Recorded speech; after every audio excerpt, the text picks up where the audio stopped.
Priyanka Singh, the owner of the Sumos, and basically owner is just a name. I'm the main menu curator of this space, and I have curated some amazing delicious ramen up here, and the one which we are gonna curate and make is my favorite Katsu Sichuan ramen, which is basically Chinese inspired ramen. So let's make it. We'll be placing our cooked instant ramen noodles. Here we are using instant Nongshim noodles, which we're gonna.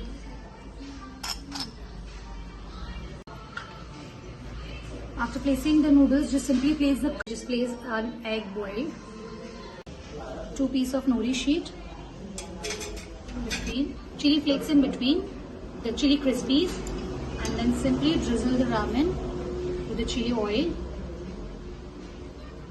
Lastly, this ramen is basically cooked with normal instant maker जो उसके साथ आता है, जो spice powder and everything. Apart from that, we have added my own homemade spicy Sichuan sauce, which I made personally with my papa.